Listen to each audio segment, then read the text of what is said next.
for shaping a sustainable AI future that we are calling People, Planet, and Progress.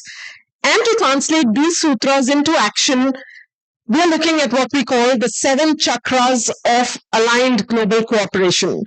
So these are the concrete pillars that will really turn ambition into accountability. We have human capital, inclusion, trust, resilience, science, resources, and social good as the 7 chakras that we're going to be talking about. Today, we have with us a very eminent panel trying to answer the defining question of this AI first decade that we are in. How can we achieve trust before scale, outcomes over optics, and responsibility as a competitive advantage? I'm Vidhi Bhandari from Network 18, and I'm very delighted to be joined by a panel of very distinguished guests here tonight. Starting from my left, Paul Hubbard, First Assistant Secretary for AI Delivery and Enablement at the Department of Finance in the Australian Government. Next to him, Divyesh Vitlani, Group Chief Technology and Transformation Officer, First Abu Dhabi Bank. Eric Ekuden, the Chief Technology Officer of Ericsson, and Harish Yati, Chief Strategist and Technology Officer at Wipro. Welcome, gentlemen. Thank you so much for joining us here today. Perhaps let's set the context with the foundations of trust and scale. And Paul, if I may start with you first, I was going through your LinkedIn profile and you call yourself the AI masked economist. So very interesting moniker there. Why don't you first tell us what that really means, and then we'll jump into the rest of the stuff. Yes, thanks for having me. It's great to be here in India. I think we all bring a... Mic is not. Yeah. Thanks for having me, and it's great to be here in India. I think we all bring a lens to AI. My lens that I bring is economics. I'm a public policy economist, which for me means AI is not about technological adoption. It's all about what can generate public value, what generates public welfare. And why do you call yourself the masked economist? That's a good another story for you. That started in COVID. Remember when we were all wearing masks? Yeah. And at the time, I started a podcast which was all about explaining economics and unpacking the jargon. And I've kept that because I think explaining AI, unpacking the jargon, seeing how it relates to everyday life is really, really important. Right. Now, when we talk about AI for social good, public permission is really, really important. Public trust is very important. Now, how do we really build societal confidence in AI without really slowing down innovation? How are you all doing that in Australia? Give us some, examples of how you've been able to do that, especially because citizens all over the world today are demanding a lot more transparency and accountability when it comes to not just AI, but everything in general. Yeah, absolutely. I think it's really important that we don't frame it is like trust versus innovation. It's actually a foundation of trust that lets you make the innovation. It's starting from the proposition of what's the problem we're trying to solve, or what are we trying to deliver for citizens? If you're a government, what are you trying to deliver for your customers? Meet them where they're at. Now, different countries, different populations have different comfort already, different familiarity with AI. You've got to know where people are up to, what they want, and build from there, rather than just say, here's a brand new thing that we're going to impose on you. So I think really that framing, that democratic participatory approach, that people first approach is key. Right. Eric, coming to you, it's often discussed as the application layer, but you've often argued that intelligence must be embedded into the networks themselves. Now, how does infrastructure really evolve from being a very passive carrier of AI to becoming this active enabler of trust and of resilience? Yeah, so first of all, Ericsson builds networks, advanced connectivity, so 5G and 6G, and increasingly that's becoming this fabric that we all depend on. But let's start by thinking about what people are using today. Gen AI is already hundreds of millions of smartphones, actually billions, already doing AI applications across the mobile infrastructure. So it's already secure and trusted. The network is already provided the guarantees that you need. But I think, especially here in India, we're talking about industrial AI applications.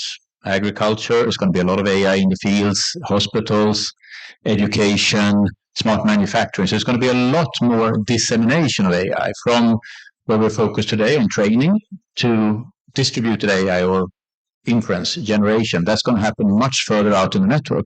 So the network is actually becoming the host for all those great AI experiences. We need to scale the networks to handle that. And I don't think I'm the only one. Maybe not everyone carries 2 pairs of glasses here, but I think AI glasses.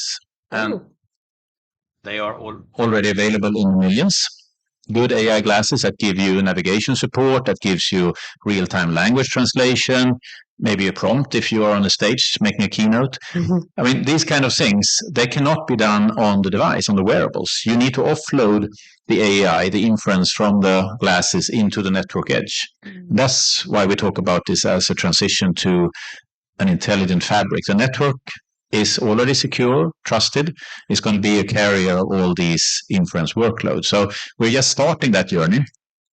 But I think it really comes back to basic principles. Networks need to be trusted. They need to be secure. They're already moving from consumers into enterprise and government services, mission critical, big example here in India. So I think more and more will rely on that intelligent fabric.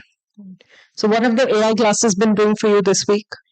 I didn't read navigation because everything is perfect in India when it comes to finding new ways. But on a serious note, I actually use them more privately than at work. But I start to see people getting really good value because it is an AI assistant. And think of it, once, especially like me, wearing glasses, once I've switched for good to these glasses, why would I want to go back? Even when I'm indoor, even when I'm at home, even when I'm on the train or in the elevator, I want it to work. And that, of course, means that the network, this intelligent fabric, needs to be so much better than it is today. Of course, great 5G networks here in India, but in the future, you will need even better performance. And I think this is a pivot, it's a change in terms of we will not get the full value of AI. We will not leverage AI fully until we connect it to that better network for AI. And that's really what I'm focusing on. But you want to try them? It's a really nice display. Surely fantastic. There's a little bit of a gallop here. Using AI or AR wearables, glasses, AirPods, cameras.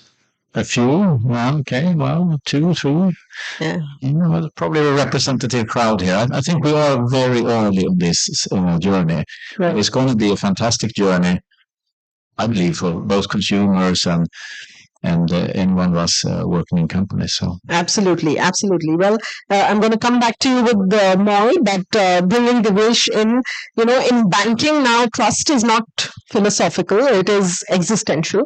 So how do you really embed AI into core decision making and, also ensuring that you dilute any risk discipline? So what governance models have you put in place that actually work for you? Any best practices that you can share with us here today? Sure. Well, first of all, it's great to be here, and I'm already, benefiting from the wisdom of my panelists because my kids will tell you that I've been in denial about needing glasses. I said my eyesight is perfect, but this, the enlarging, the zooming really helps. But in reality, now I've got a different story for them that I've been waiting for AI glasses before I really don on a pair of specs. But coming back to your question, I kind of pick up on what Paul said. It's not either or. You can't, it's not about you either have trust or you have, productive AI. What we believe is, like any regulated institution, that there is no compromise on risks and controls. Our business in banking relies 100% on trust. So that is not a value that we can compromise on any time. However, in order to make sure that we do deploy AI at scale in a trusted manner, it starts with conviction. And we have conviction right at the very top of the organization that AI is a force for good. We've heard a lot this week about AI being a general purpose technology. I really love what Eric said about AI in the network, and I'll sort of come to that in a second, because that is a large part of the answer, is establishing a platform. But if we take a step back, conventional organization is defined by its people, its processes, and its technology. And there are all sorts of safeguards, guardrails, controls that have been built in. In the AI world, I think it's going to be about agents, models, and data. And I think we're going to have the same guardrails, and perhaps even more stronger, because it will need AI to oversee and govern AI to sort of be really effective. So the approach we've taken is on the basis of the conviction that we have that AI is a force for good, it is a game changer, and it is truly going to transform everything about how we live, work, play, and bank. We want to basically make sure that we empower the entire organization to leverage and scale AI in a safe, secure, efficient, and compliant manner. Now, the only way, in my opinion, to do that is to take a platform-first approach. Just like Eric said about the network needs to be safe and secure, our AI platform and our agentic platform needs to be safe and secure. So we have taken the approach of building a platform with all the different layers, from data, model, knowledge, context, and agentic farm, and the use cases that sit on top of that, by building ethical AI, data governance, model governance, the fair and appropriate use of AI into the platform. And by taking that approach, we are able to unleash the power of the technology in the hands of the end users. So just like when you open up Microsoft and start a new Excel, you're not thinking about, is this safe? What's the underlying architecture? You're doing it fairly intuitively. And we're going to be able to do the same thing with AI, that our folks, our business colleagues, or our engineers can use AI as naturally and seamlessly as they do any other task. So taking that platform-first approach is what really is driving our sort of strategy to ensure that we drives AI at scale, but with all the right trust and safeguards. Right. All right. Bringing in Hari as well. Hari, we've talked a little bit about public permission. We've talked about infrastructure. We've talked about governance, security. There's a final leap, which is from promise to proof. Now, enterprises are, of course, often caught between the AI hype. There is hesitation. You speak a lot about proof over promise. Elaborate that for us. And what really separates scalable AI from perpetual pilots that we keep seeing a lot of enterprises deploying? First and foremost, very happy to be here with this panelist here.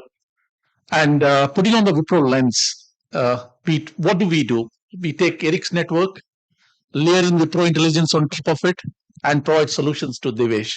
That's where we fit into this entire graph in terms of what we do. Now, coming back to proof of promise, you absolutely brought the most important topic that's in discussion across the summit here as well. AI is no longer about pilots. It's about being able to get value out of AI. And when we talk about proof of promise, we talk about 4 distinct elements that are important from a Wipro perspective. Number 1, don't start with a model. Don't talk about model X or model Y and then start with a model first thinking. Start with a problem first thinking. So you pick a problem, figure out what's the right approach to solving the problem, and then work the way backwards to look at what models can actually help you solve the problem. So that's the first approach. The second part that we take care of is the enterprise story is very different than the consumer story. Enterprises are necessarily messy. You've got technology that's like 20 years old, 30 years old. You've got different personas. You've got different security needs. Data is in fragments across the organization. So the enterprise story is a completely different story than a consumer grade story in terms of how things have to come together from an AI perspective. So in that context, our ability to prove a solution in the enterprise world is extremely important for us. And when we show it works in an enterprise, that's when other enterprises build trust that's ready for diffusion. And by the way, we act as client zero for our solution. So if we don't get it to work in our own enterprise, there's no point talking to any of the clients about implementing the solution. The third principle here is about whatever solution we build, it's not about making it work once. It should work every day, every hour, and every minute. And solutions that are only capable of following that principle are the ones that we actually take it to the market. And that's another principle that's extremely important for us. And last, going back to trust that we all talked about, if you look at human trust is earned. Even agentic trust is earned. You need something that can work for a long period in time without hallucination, without fundamental flaws in the model, so that there's trust built into it. So only when things work consistently over a longer period in time do you develop trust. And these are the 4 principles that we use to actually talk about proof over promise, as what we call Wipro Intelligence as. Right. All right. Well, we're going to shift gears a little bit and also talk about accountability, because we're talking a lot about architecture. Let's also talk about who's accountable for what in an enterprise, and perhaps in the society as well. Now, Paul, when we talk about responsible AI at a national level, what does accountability really look like for leaders? Is it about measurement frameworks? Is it about reporting outcomes? Is it about, independent oversight? What are those signals that really tell citizens that, this is being deployed in your interest? Yeah, thanks. I think it's really about having a clear plan that you can communicate. In our case, that making it clear throughout the economy, throughout government, throughout society, that we're going to seize the opportunity of AI. That means better jobs. That means investment in data centers and all the things we've been talking about. But then the second thing is really even perhaps more important is we're going to spread the benefit of AI, not just to people in the tech sector, but to every aspect of community, people in rural areas, to people from marginalized groups, to people who maybe haven't had the full benefit of current technology now. So spreading that benefit further. And then finally, just making it really clear that we're also acting at every level, whether it's businesses or whether it's government, to keep citizens safe in the process. We've had a big conversation here at a model level about AI safety and AI harms, but we've also got to have that conversation in the context of our communities and what does it look like to keep citizens safe there. So I think it's a whole of society leadership piece. It's not just saying, well, the tech people can look after this bit from a technical perspective. Right. And, when we look at it at the enterprise level, ecosystems, of course, are very, very interdependent today. You have cloud providers, you have the telecom networks, you have enterprises. There are decisions flowing across the distributed stack by the second. So it's really accountable. Yes. I want to build on what you said, Nirvana, also Hari here, and the difference between where we are today and when we are introducing agents at scale. And to me, there isn't so much a question of who, because if you are replacing work with an agent, that basically needs to translate into an accountability and also a transparency, trust and governance issue around those agents. And increasingly, we will get agents at different levels. Super advanced agents at the top, and of course, further down the stack, we will get more fine-grained agents having less knowledge, making decisions that are guardrailed in a different way than the top model. So think of this as a hierarchy of decision-making and of course, accountability.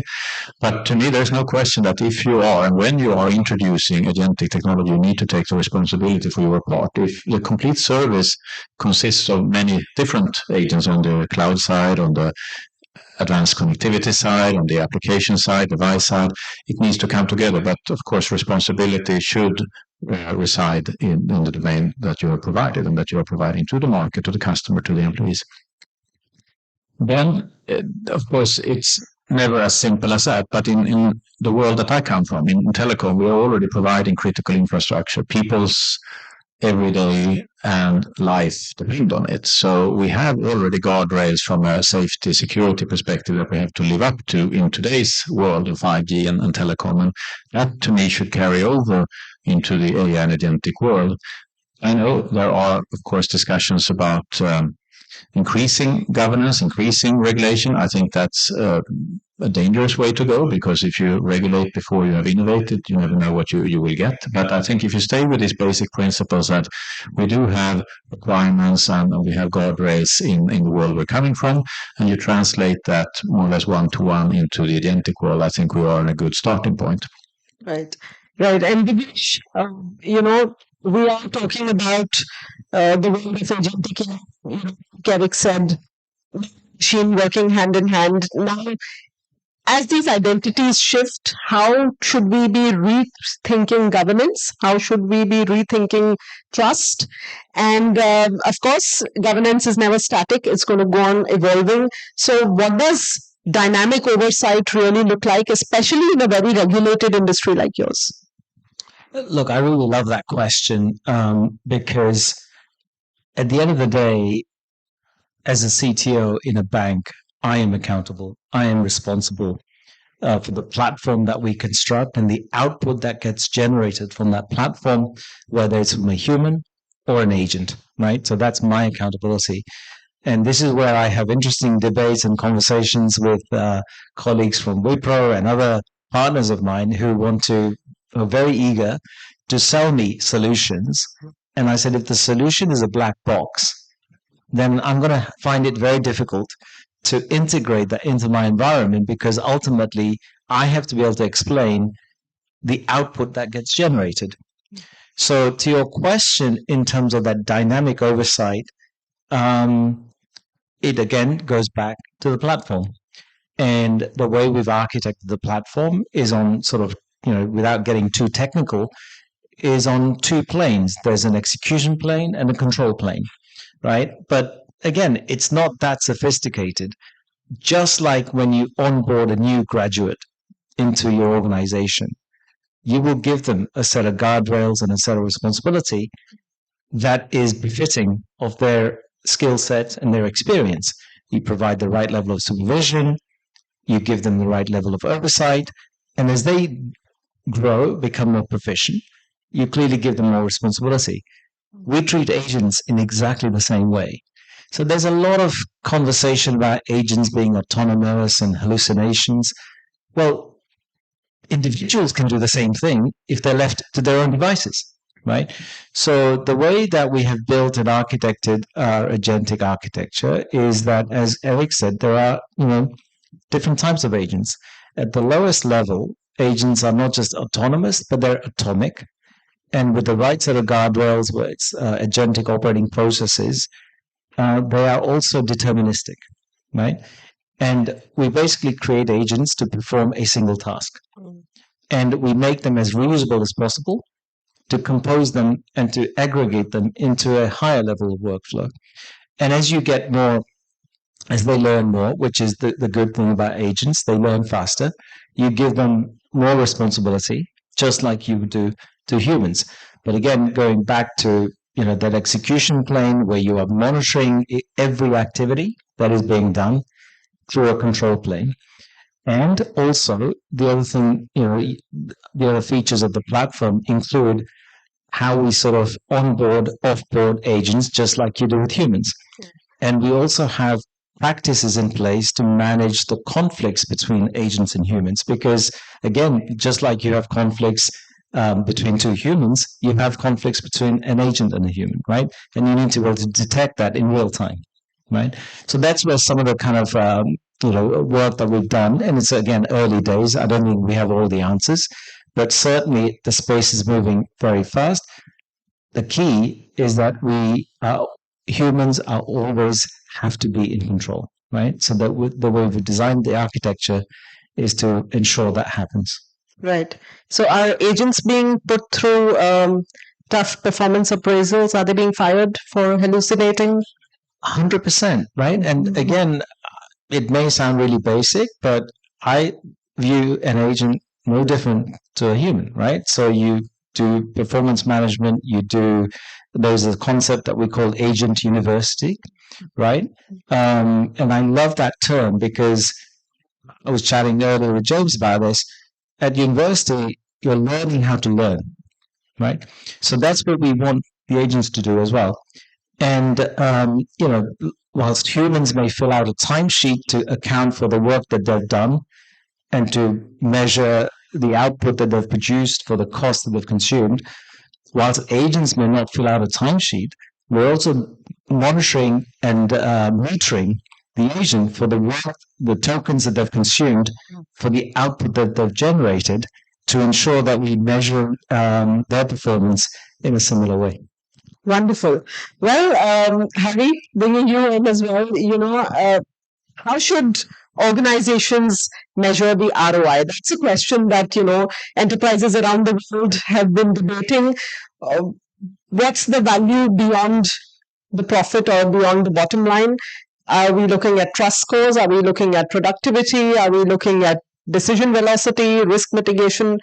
At Wipro, how are you looking at the ROI? Probably one of the most debated topics and one of the topics that I hear most of the time. And I would probably provide you the Wipro context in terms of how we are looking at productivity.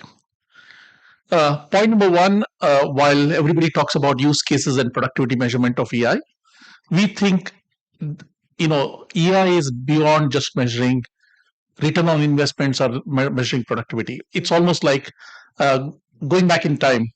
Could you ask, should we implement an email system? What's the ROI on the email system? Could you ask, for example, why should I go to the internet? I have a brochure already in the company. Why should I be on the internet? So a lot of the thinking should change from looking at ROI to looking at EI as a fundamental capability and a fundamental shift and a journey which is irreversible in terms of where we are going. So it's not a question of should we invest because there's ROI or not. It's a question of we have to go down that path and we look at it as a capability. So within Wipro, we look at it as a capability. So we're not really asking this question of for every single use case, is there a ROI on it? Now, having said that, as a business leader, ROI is extremely important. Yeah, your clients must be demanding the ROI for sure. Yes, that's equally true. So the elements that we talk about is the earliest signal of ROI is productivity, right? We always talk about productivity as an early indicator of what can come down the pipe, but productivity is only an early signal. The resulting benefit is basically always an end outcome. It can be cost, it can be units produced, it can be better quality, it can be cycle time reduction. It's many of those things. And our goal has always been to move beyond productivity, because productivity is a number that people talk about very frequently in AI, but we are moving beyond productivity to look at some of those end outcomes that we can achieve. And our models are built to help clients understand the end benefit of AI rather than just looking at productivity as an element. Trust scores are becoming equally important. I will just touch upon trust scores for a minute. When we look at trust scores, we're looking at how many instances of failure did happen, and is that within the vector of what an organization says is acceptable or the process says is acceptable. So it's important to measure quality aspects, failure aspects, hallucination that we talked about, all the other aspects of AI where it can go wrong, and then measure what's the trust score and see whether it's appropriate for the process that we're talking about. So we had situations where we talked about probabilistic models, deterministic models. We had customer cases where 100% was the only answer, or 99.99 was the answer. There are situations where 85 was good enough. So again, there's no one single answer to this. It depends on the kind of process, the kind of problem that we're trying to solve. Right. And do you think business innovation would perhaps be one of the biggest ROIs? And any outstanding cases of business innovation that you've seen, with AI being scaled successfully yet? Yeah, that's a fantastic question. And again, let me give you one or two quick examples, because that would bring this to life. One of the project that we did for a client, this is an energy client, and this is for a refinery. And obviously, everything was automated, instrumented. There are a lot of sensors all along the way, and they were asking us what's the value of AI in this context. So the work that we did for them was basically analysis of a flame. And, interestingly, out of the flame, we could extract information about combustion efficiency, fuel to air mixture ratio, maintenance of the equipment. We could derive out of models that we built just looking at the flame. So the kind of information that we could actually secure just looking at the flame was so much superior to using a sensor-based technology, because sensors typically tell you something is working or something is not working based on a threshold. Here we could actually find out the health of what's happening with incremental change compared to looking at an or on and off kind of a situation with sensors. Fantastic. Eric, you want to add? Yeah, can I just add one thing? I think it's so interesting to look at how in our world we talk about this intelligent fabric or 5G, and of course there are gains if you apply AI in terms of efficiency, in terms of productivity. You can get more customer experience, and you can measure that in a 10%, 50%. That's a great achievement. 20% saving. We're talking about billions of dollars here. But where our customers get super excited is when they take an example from the complete network, they use modeling on top of it, and then they can start to produce new outcomes. It's kind of a business growth engine. And of course, it's not always that you can find that clear case, but that's really where AI and autonomous networks are helping. Saving, yes, TCO is important, but it's very much about that business growth. Any example you can share with us there? Yeah, I think so. Glasses was one example here, but in the future, every device, every application, every AI service will need its own specific service, quality, latency, all of that. So you can start to sell services that are tailored for mission critical for enterprises, and that's what leading customers, including here in India, are doing. So they're using AI for that kind of segmentation and growth of the business. It's an upside that is unlimited, so of course, much more exciting. Absolutely. Well, let's also look at the long-term competitiveness and value creation that we can achieve with AI.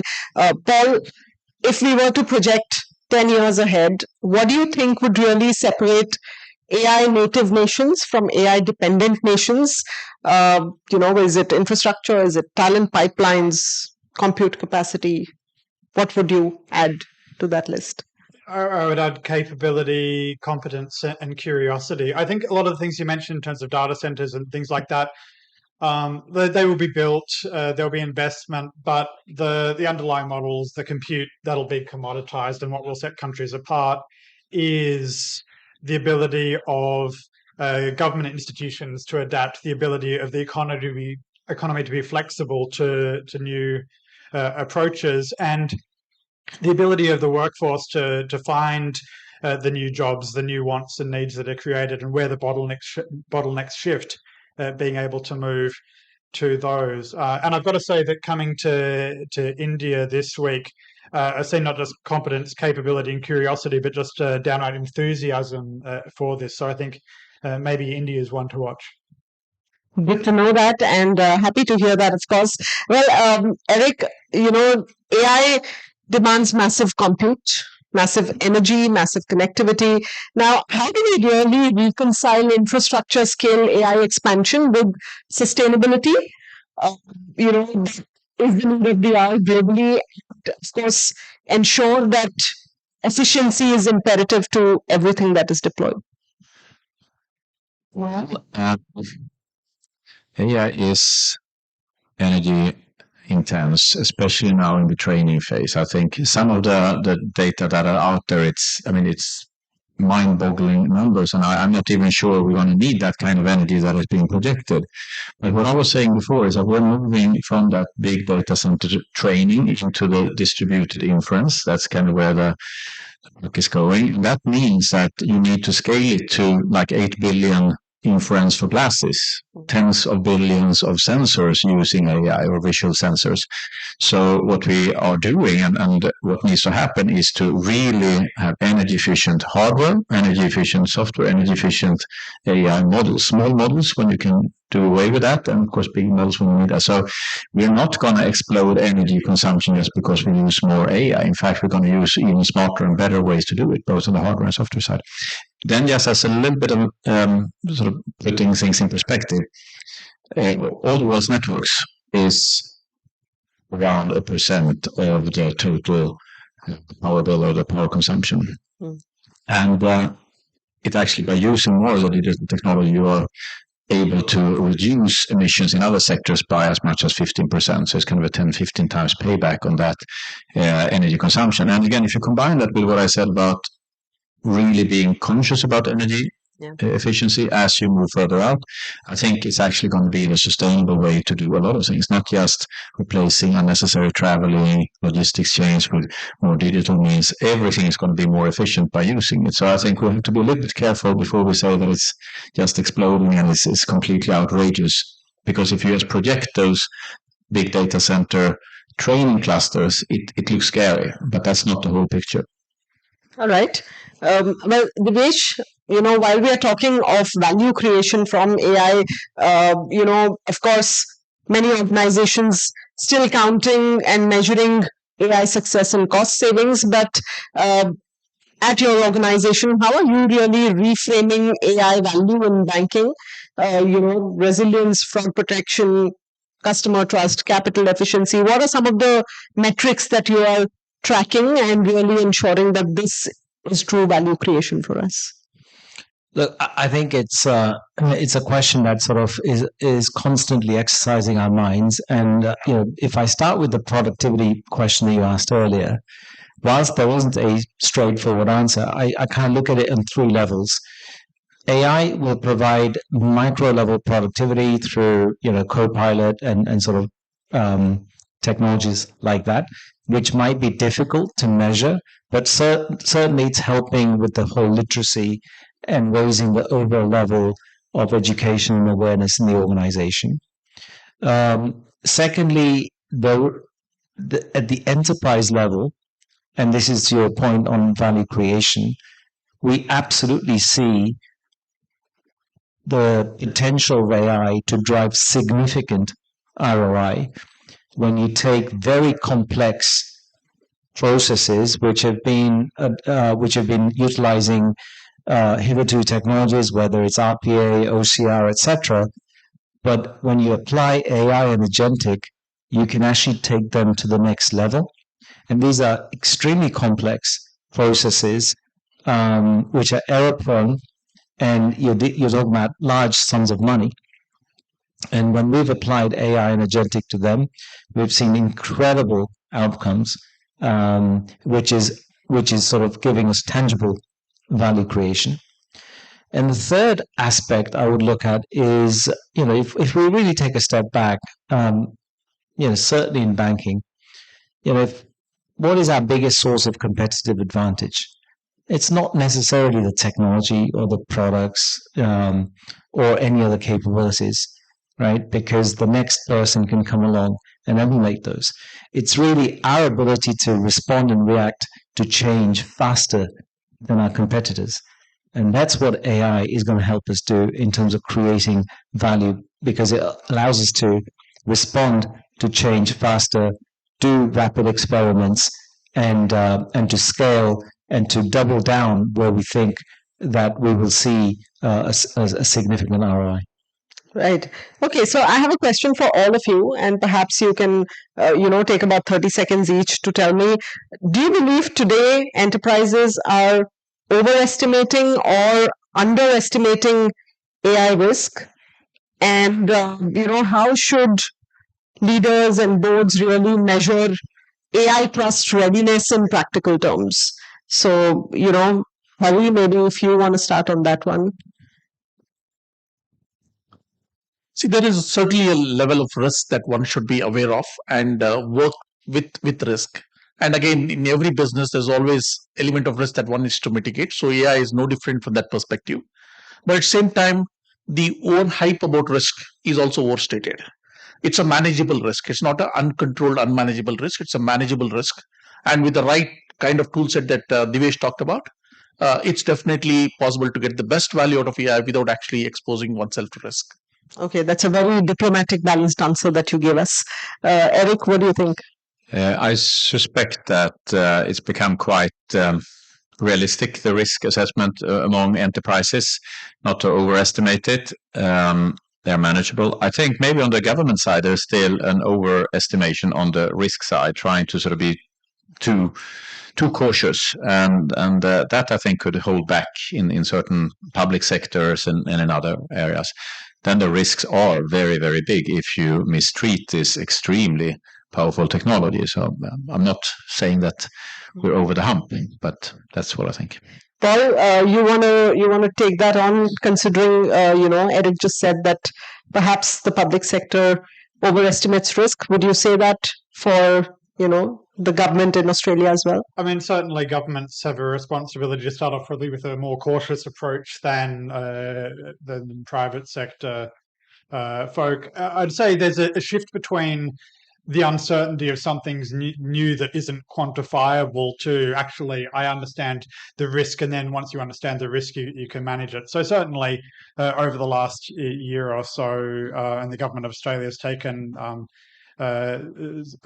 much more sort of active posture towards AI. We're embracing the risk a little bit more than we were in the past. But it's as we grow the capability, as we've got the foundation of trust, the guardrails that we need, it means that you can actually manage that risk, and that's the key thing. All right, Devesh. Look, with any so-called new technology, there is always going to be a level of FUD, fear, uncertainty, doubt. But the kind of the sort of the paradox for me is that AI is actually not a new technology. In fact, it predates cloud, mobile, robotics. Judging by the lack of hair on my head, I was writing prologue programs at university, but AI was just well ahead of its time. We needed the cloud to be able to process large amounts of data. We needed the kind of data centers that we're talking about for the compute, etc., for this technology to really come to light. And clearly, as we've gone through digital, social, cloud, and data, along the way, we've seen many, many regulations around data protection, how best to use cloud, data sovereignty, data residency, etc.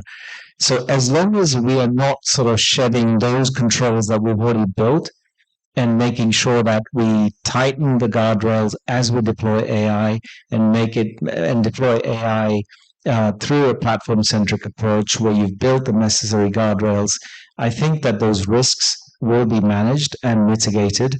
And hopefully what we will start to see is the benefits of this combined technology will far outweigh the kind of risks and concerns that we're seeing.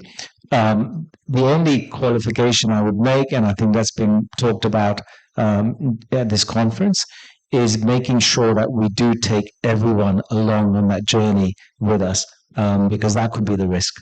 Absolutely. I mean, it has to be inclusive for all, especially in a country like India where, we have divides of many kinds. Well, let's spend a few minutes trying to look ahead and do some crystal ball gazing. And Eric, if I can come to you, we are entering the autonomous networks, embedded intelligence, physical AI, from robotics to many, many immersive systems. Now, what does an AI native network then look like, say, 5 years from now? Because anything more than 5 is just too much to envision. And how do we get today's mobile and cloud infrastructure really ready for that future?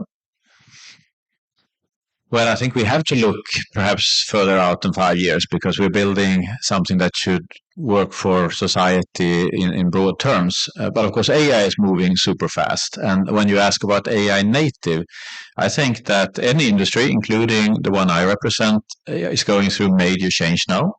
And AI native is not just how you build your products, that they need to be data-driven, they need to learn, they need to be updated all the time. It's very much about your processes. It's about how you go to market with that, how you engage with lifecycle management, handling questions. And I think we talked about it in the pre-meeting as well. There's so many things that are changes in terms of how you build AI native systems, that it is a fundamental rework for, I would say, most product, actually service companies as well. So an AI native world is something that is very much more responsive to these fast changes that we talked about.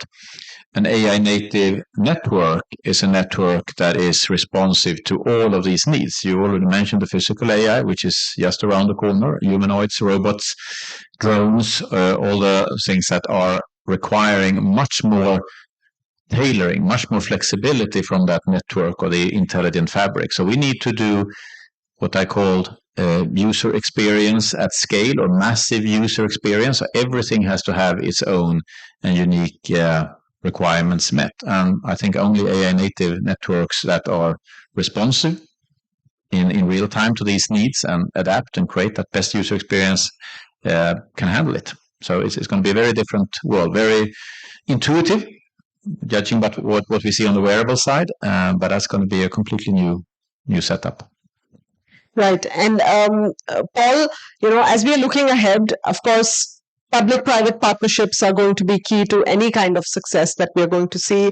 Tell us a little bit about AI CoLab and your approach towards, bringing together public institutions, academia, industry to really advance the practical adoption of AI while also keeping it very transparent and ensuring that public good is at the center of it. Absolutely. So the AI CoLab is a cross-sector initiative where folk from the government, folk from the private sector, academics, not-for-profits can get together in one place and often in person to understand things. And I think everybody who's come to the AI Impact Summit really understands that we can't do this alone. Like, nobody in their silo can solve the problem themselves. We've got to get capability from each other. We've got to learn from each other. And I think the 300,000 people who have been here this week have certainly proven that to be the case.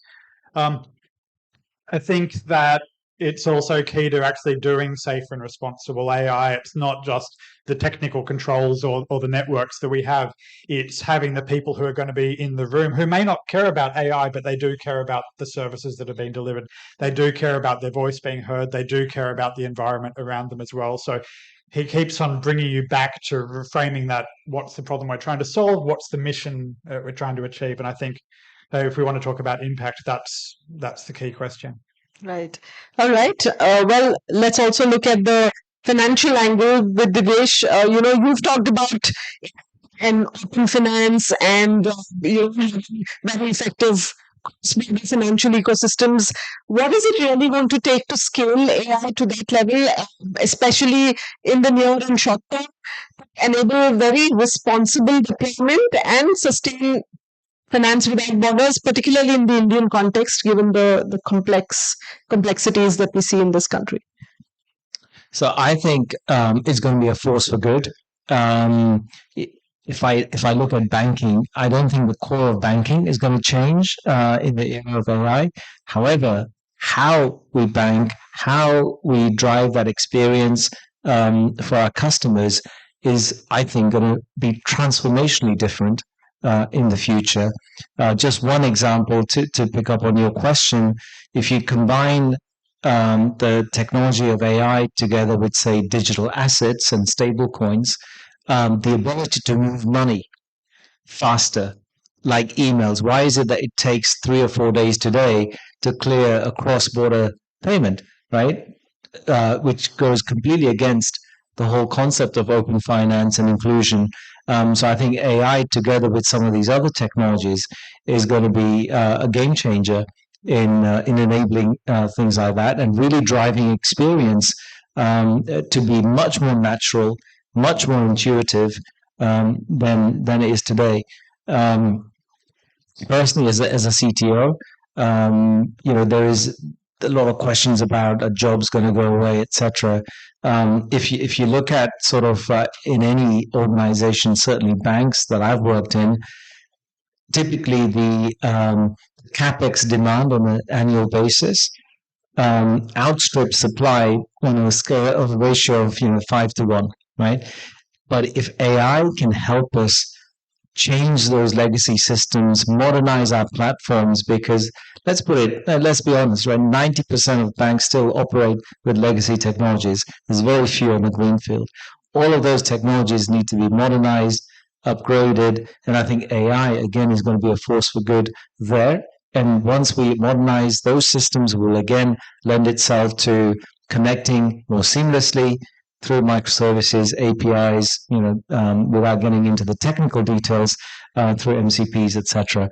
So I think that AI together with some of these other technologies, digital assets, quantum down the line, I think will drive a very different paradigm in terms of how finance works globally. Very exciting times ahead. Well, Hari, if you were to give a CEO a 3-step playbook today to really scale AI responsibly, what could that be? 3 things. Okay.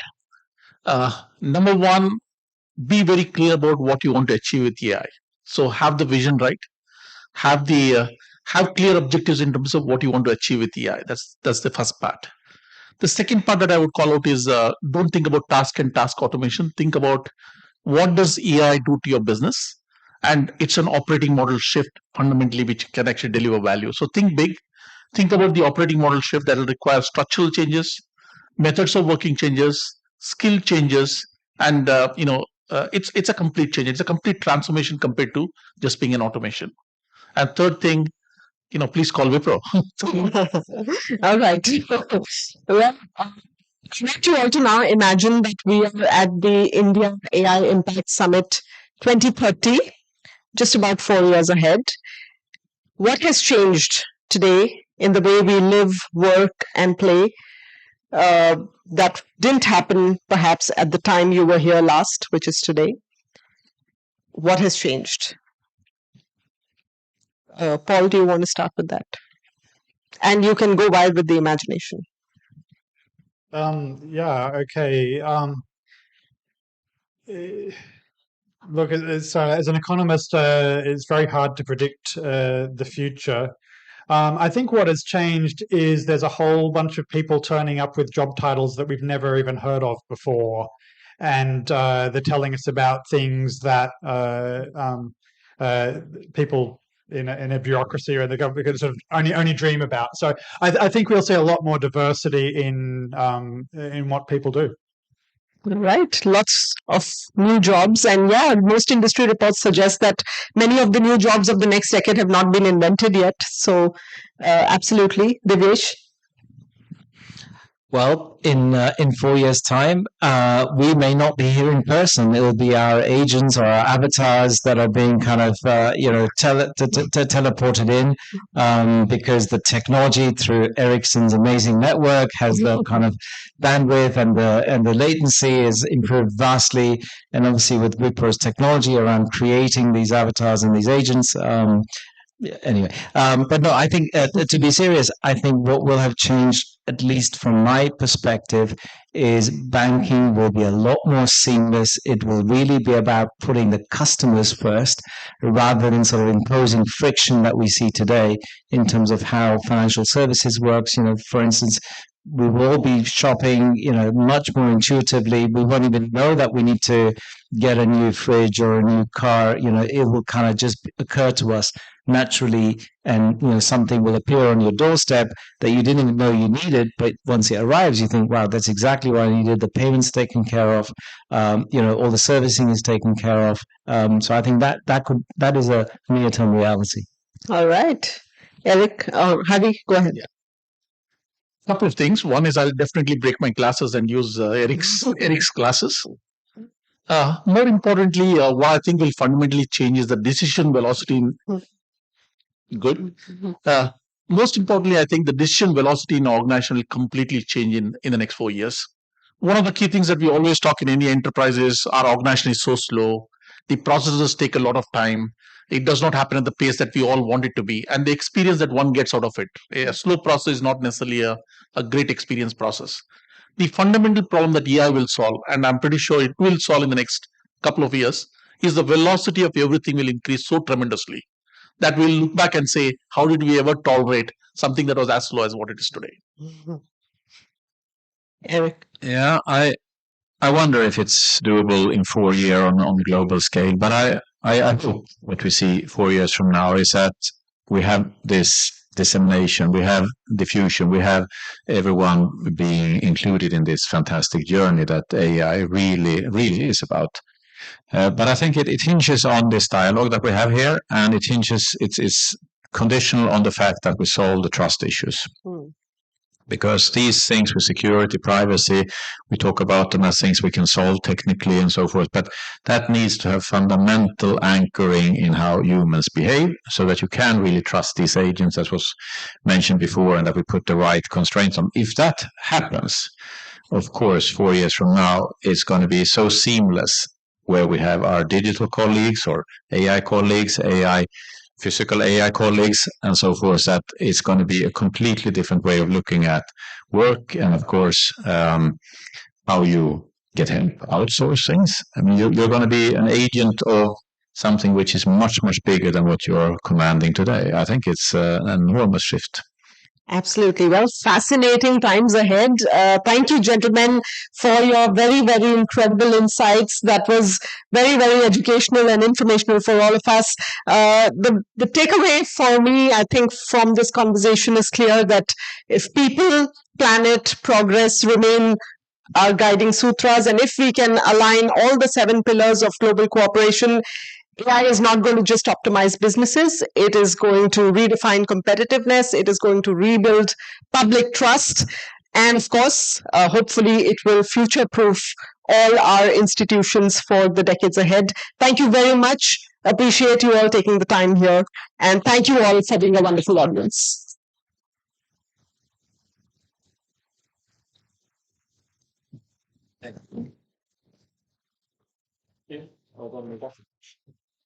Yes. Thank you. Does we have a group picture again? Oh, again.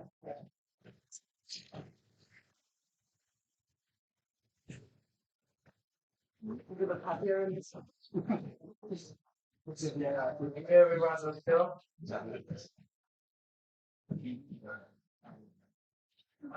Thank you. Thank you. Thank you. Thank you. Thank you.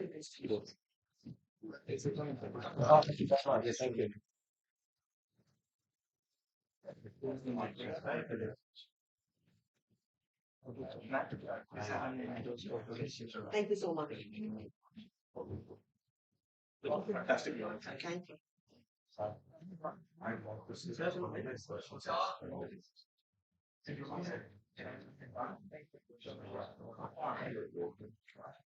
Very nice. Thank you.